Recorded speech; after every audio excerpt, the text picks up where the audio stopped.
Hey, good morning, everybody. It's Tony here. Thanks for joining us again.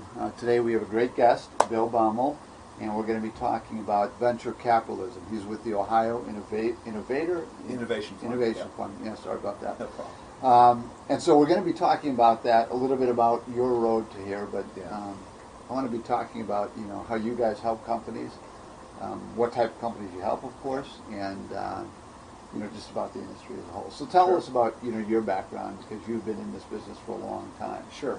I actually grew up in Cincinnati, Ohio. Okay. Went to high school there. Went to Ohio State University. Then I went to University of Michigan for graduate school.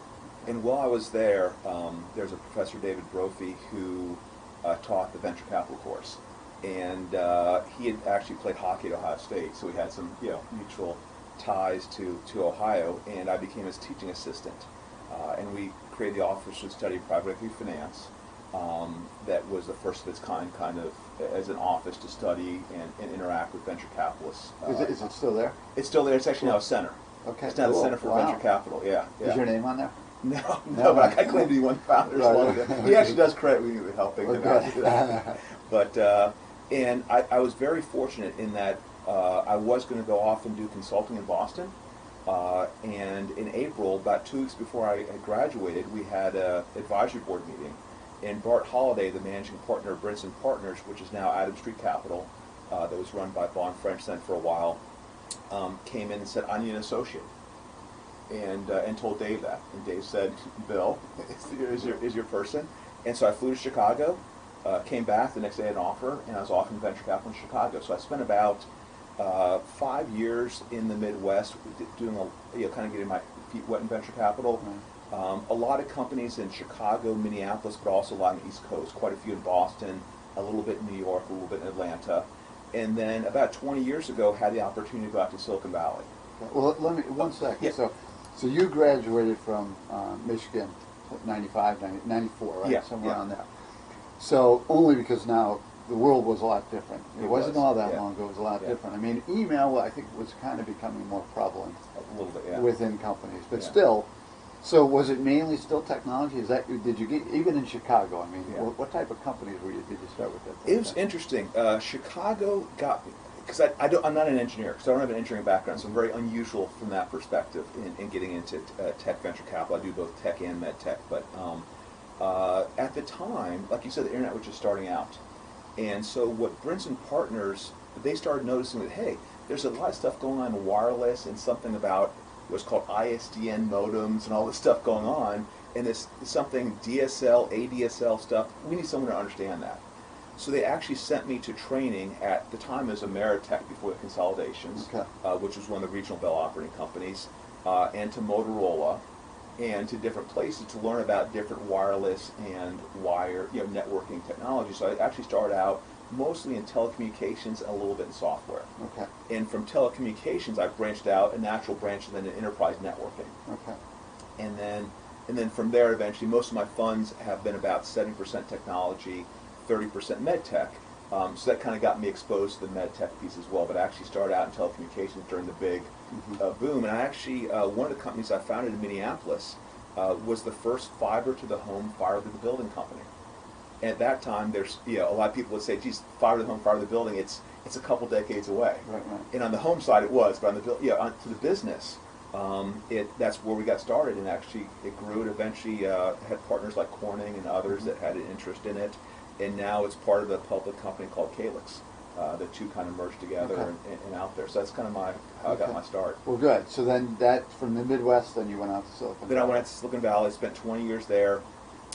Like I said, about 78% of my investments were in the tech area, about 20% in the med tech area. Had a number of companies go public, still north of $1 billion market cap, like Infinera and such. And then sold about 10 companies for anywhere from $100 million to a little bit over $1 billion to acquirers such as SAP, Intuit, Stryker, Medtronic, and such. And then I was actually, I'd been keeping in touch with Ohio because having family here, so I'd come back each summer. And I was noticing back in, maybe a little over a decade ago, I think we're still pretty far behind. One of the top companies highlighted to me was a company utilizing the cloud for disaster recovery. And they had a piece of paper in terms of what they're going to develop here in Ohio. And in my mind, I'm like, okay, there's already 15 of those companies in Silicon Valley, one of which I know is already north of $100 million in revenue doing that plus. Right. But then when our founders, Ohio State and Ohio University, were the ones that said, hey, there's a lot of seed capital here, but not a lot of venture capital and not a lot of expertise in scaling companies. So they actually wanted to start a fund around that to have a traditional Silicon Valley type venture firm here in Columbus doing Series A, Series B investing. And they did a search and kind of the criteria, someone that can operate in Ohio, from Ohio, and then someone with Silicon Valley expertise. They contacted me. I came back. I looked at the companies being formed, and that's about late 2015. And they were similar to the types of companies I was working with out in Silicon Valley. Not as many of them, but there were some good cyber companies, some good data science companies, some good med tech companies, some good advanced manufacturing companies. And I thought, hey, I could actually build a reasonable, high-performing portfolio here and create the industries and jobs of the future for the students, alumni, families of Ohio, which is a passion. So initially when they called you, I mean, you were remembering '08. I'm sure Yeah. you saw a little bit over the years.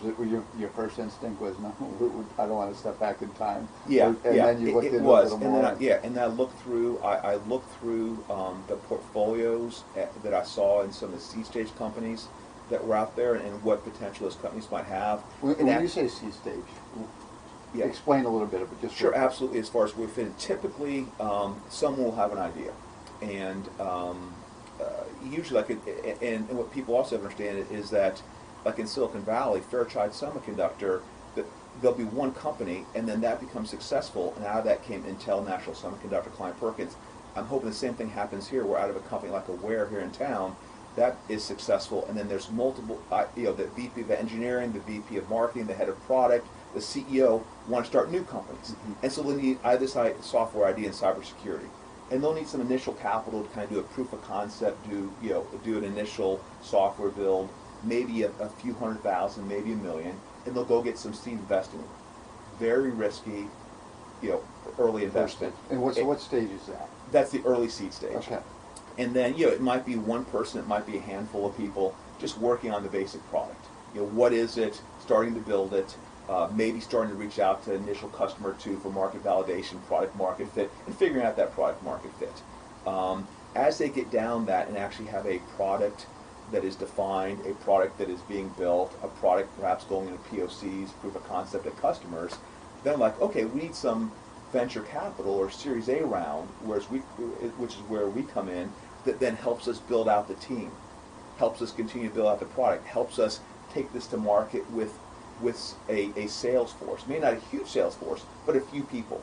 And we need marketing messaging, we need customer presentations, we need webinars, we need all this stuff, and that's usually a few $1 million to do that. Yeah. And hopefully that's successful, and you get yourself to a few $1 million in revenue on that, and then you come back for a Series B saying, okay, we think we got this down now, let's put some gas in the engine and maybe try and get up to $10 million in revenue and kind of replicate and scale what we're doing, which is kind of the end of the venture stage. After that stage, at 10 million plus in revenue, you're totally saying, okay, we know what we're doing here, we have a reasonable customer base, we have a product, we have a team in place, and usually that team looks a little bit different because usually the founders are more passionate, there's a different DNA to founder than there is to executive scale in the company. So typically at that point you're bringing in executives to complement and scale the company with the founders, and then you go to the growth stage, which is, okay, we know we have something here, let's grow this thing as fast as possible. And that's usually the Series C or beyond. So you usually have the seed round, which is seed investing, Series A and B, which is kind of venture capital, where Ohio Innovation Fund fits in, and a Series C, or later stage, which is we're already $10 million in revenue, we're really ready to scale this thing and put a bunch of gas in the engine here and let this jet plane really take off. Okay. So you're seeing people at stage A, basically. Stage A and some stage B. Yeah. Once they've proven a little bit that it is viable. Yeah. We will typically, as a fund, have one seed company at a time, because seed companies, the success rate is like 1%. But we try and make that at least 30+% by working very closely with them and helping connect with customers and helping hire a good product person and helping try and define find product market fit, so they can be successful. So every time, like we have one company right now, Data Anchor, in our offices, there as a seed company. That's actually a professor from Ohio State, Emory. He actually has a PhD from MIT, worked at Lincoln Labs there, and he has an idea that is actually, cybersecurity has all been so far about walls. I want to keep out the bad people. I want to build this wall, build that wall, build this moat. He actually is using kind of intelligence by putting, understanding what context you're operating in. And so you're only allowed to access data if you're in the right context. If you go out of the wrong context, you can't. But also the most important thing is he's actually putting encryption in the data. So at a company, you may be working, you may be a consultant to Nationwide, and you have sensitive data there, and you're working at it normally. Once you leave that position, data is encrypted and turns back to normal state. Or you may be an employee that leaves, or that data may be stolen, but it has encryption inserted and built into it that can be flipped on and make the data unreadable. And so we're working with him on product market fit, and he actually we just started, we funded that about 6 months ago, and now have 8 proof of concepts underway. So we do some seed. We're primarily that Series A investor. Well, cool. Well, let me ask you we talk about these small companies that are growing up, and you specialize with tech and med tech. So there's a lot of different areas and things like that. What would you recommend to companies that think that they need some kind of infusion of money? They've done the seeding, they're past that. Well, they're at the seed stage, but it looks like they feel like they've got some successful. What should they do to reach out to someone like you? I think the earlier you reach out, the better. And particularly reach out before you need the money, because the companies we typically like to invest in the most in Silicon Valley there was one CEO who was CEO of Blue Arc, got sold for $800 million, a storage company, cloud company, then did his next company, sold that for $800 million. We typically like to know the people we're investing with. In the Midwest and in Ohio, a lot of these is much more first-time entrepreneurs, which is why we're so much in the trenches with these companies, helping with the business plan, helping with the product roadmap, helping with the financing syndicate. But to the extent you can reach out early on and talk to a venture capitalist, get to know them, they may also provide you with feedback.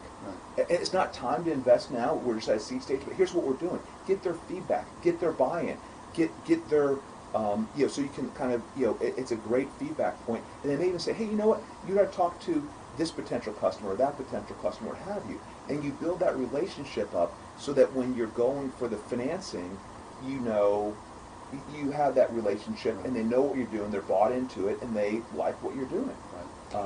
Well, I've been in the manufacturing business, and of course the finance business, and we talked a little bit about this last week, but so many entrepreneurs are really good and have a really good skill set at something that they're creating, but they just don't know the unknowns. And that's why it's so important, I think, to involve people who have that expertise. Absolutely. Otherwise, you may miss a big opportunity if you don't do it right. So I was joking before, but I do, Shark Tank is what I think most people realize, a little venture capitalism, but it's a very quick hit and things like that, and that's not the relationship building, and which is more so anything. I mean, they're presenting something for 5 minutes and taking it, but folks do need to be good at talking about what their idea is and being able to communicate that, and being able to talk to show, because we're coming up with new ideas all the time. You need to be able to really figure out, is there a need for it and how it's going to get done. And there's very few companies that can just present one slide, and if they could, it would work, which is, we started 3 years ago, we've grown from $1 million to $5 million to $15 million in revenue, and now we're going to grow to 30 with your money. Clearly, if you have that level of success already, but most of it, you're coming when there's some initial indications of success, but you're still trying to figure out, okay, in the data science area, are we going to, is financial services the best, or healthcare, or manufacturing as far as who to target, or government, or what have you.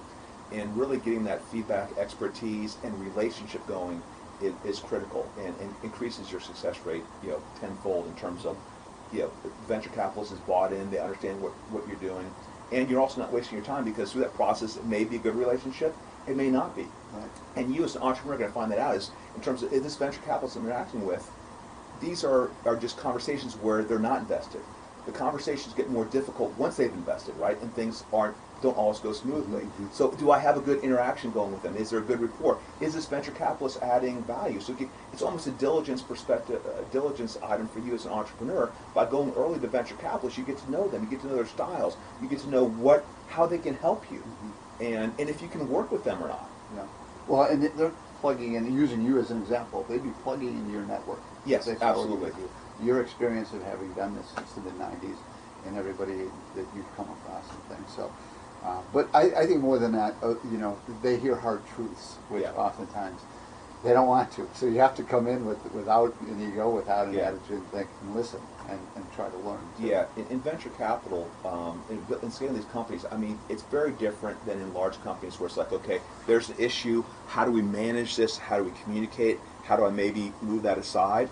You're in a startup. You need to find out what is my barrier to growth. Is it my product? Is it the market? I need to pivot because this is a nice to have, not must have. Is it my marketing messaging? Is it my sales targeting? Is it my sales force?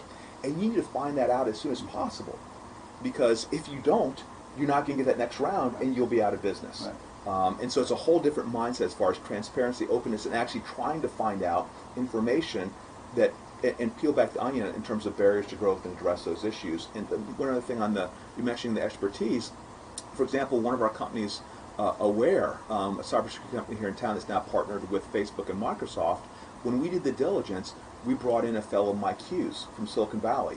He had been the worldwide vice president of sales at Barracuda, $1.5 billion company. He now is head of sales at ChargePoint. And he was a diligence, as far as diligence, looking at the companies, this makes sense or what have you in the market. There's not a competitive situation there, a conflict of interest.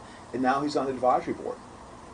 And he's introduced us to potential, he's brought in salespeople for us. He's helped us with our sales strategy. He's helped us with our partnership strategy with Facebook. He was, in fact, behind one of the bold things we did there, which was Facebook had a big partner event, a big event, but they didn't allow partners. And so he actually had a very bold idea, which is how about a bus that you then put all the stuff around it that has, the Facebook Workplace and Aware, and then have it outside the Moscone Center there in Silicon Valley, where people can walk in and learn about the partnership. And there's a high risk that Sheryl Sandberg and such, were very positive towards that, and that actually took our relationship with Facebook to the next level. Yeah. So that one example. Yeah, right? one example. So okay. So we'll put it up there. I want to shift to your student experience program because I think that's pretty neat. But before we do that, if somebody does have an interest and they think they might be a candidate, the best thing to do, I guess, would go to your website and get started there. So OhioInnovationFund.com. Okay. And there's a link on there for contacting us. Right. I saw it. So they could do that. But learn more and get involved now, like you said. Yeah. I mean, you can't do it too soon. And if it is too soon, you'll learn it's too soon. So but you don't want to do it too late. Yeah, and we do give feedback for better or worse to try and give feedback to every company that contacts us. Okay. To help them. So so we're going to shift gears here because you guys do great with interns and students and stuff, which we think is very important too. I mean, you can only get so much education sitting in a classroom for 4 years and then 2 years and things like that. So let's talk about what you guys do to help young people on this path if they want to learn more about being an entrepreneur. Yeah. Our student experience program started out with just normal, back in 2016, normal summer internships. And we'd have 1 or 2 interns. And that went well. The next summer, we tried to expand that. And we tried to expand it, saying, hey, we should do this within OIF on an expanded basis with our companies. The company's initial reaction was, some of our limited partners, our great supporters are like Ohio State, Ohio University, Kent State, and others. The initial reaction from our companies was, okay, you want us to babysit your LP's students over the summer.